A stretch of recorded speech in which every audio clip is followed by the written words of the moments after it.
I'm Dr. Ram Narayan, consultant functional neurosurgeon. I have been talking about the various problems of the brain and the spinal cord, where the functions of the brain, spinal cord and the peripheral nerves are affected, and how surgery can be done for some of these patients to make their life better. Now I will go to another very common topic. In fact, I will call it a very miserable topic because it involves a lot of suffering, and this is cancer pain. Our body is very funny in that there are only some organs which can feel pain. For example, if you take the brain and cut the brain, the patient won't feel any pain. If you use a needle and prick the stomach, the patient will not feel a pain. But if you pull the stomach, the patient will feel a lot of pain. So like that, every organ has got different sensation of pain, and some organs do not have any pain sensation. Now, I'm sure all of you know about cancer. There are various types of cancer. In fact, most of the organs are affected by cancer. And one of the commonest problems with cancer, which does not usually exist with other disorders, is that the spread of cancer to distant organs. For example, a patient with a cancer of the stomach can have the cancer spreading to the brain, or the cancer can spread to the spinal cord, like that, because the cancer cells can get into the bloodstream and travel to various parts of the body. This is called metastasis. Of course, all of you know about treatment for cancer. Surgical options are available.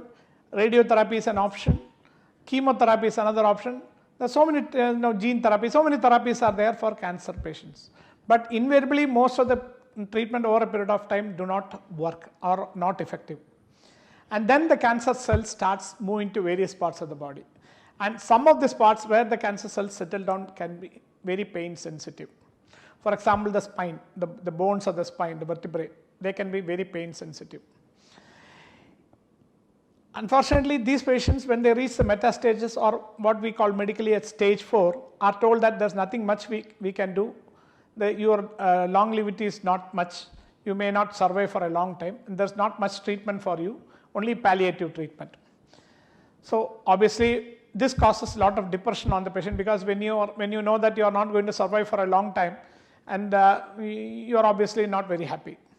This causes depression, and depression itself leads to pain. Along with that, the cancer cells can settle down in various parts of the pain sensitive parts of the body, like the spine and all that, and cause severe pain. This is cancer pain. In fact, if you want to believe cancer pain, you have to see a patient suffering. It is such a miserable condition, very, very miserable condition. How do you treat cancer pain? The main treatment for cancer pain all over the world is morphine. Morphine can be given as injections or tablets. In fact, even in India, from the cancer institutes and all that, you can get morphine tablets and injections.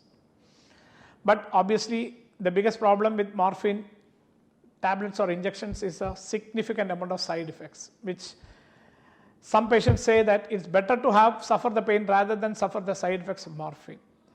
And the other thing is, obviously when you take higher and higher dosage, morphine causes a lot of sedation, and so your active few days or few weeks or months in life is spent on just sleeping, which obviously is not going to be good, because you may have a lot of social commitments before you pass on to the next world. In this scenario, we offer what is called intrathecal morphine injections. That is, we put a pump under the skin here. This pump is 40 ml capacity. We fill the pump with morphine, and the pump delivers morphine directly into the spinal cord and the brain. In the brain and the spinal cord, there are receptors of morphine receptors, the natural painkiller system, which helps in reducing the pain of the patient. The advantages of this pump are, you can adjust the dose. You can give what is called, so suppose just like when somebody is having severe pain, they go to a doctor and get a intravenous injection. We can give a bolus injection. We call it a bolus injection, which can be controlled by the patient. The dose can be controlled by the patient, and it is continuous 24/7, 365 days a year. So there is no pain in between. The dose is very, very, very, very less compared to the tablet or injection form. For example, if a patient requires 200 milligram of morphine tablet, he will just require 1 or 2 milligram intrathecally. So naturally, when the dose is very less, the side effects are also very less, and other problems like addiction and tolerance and all does not exist.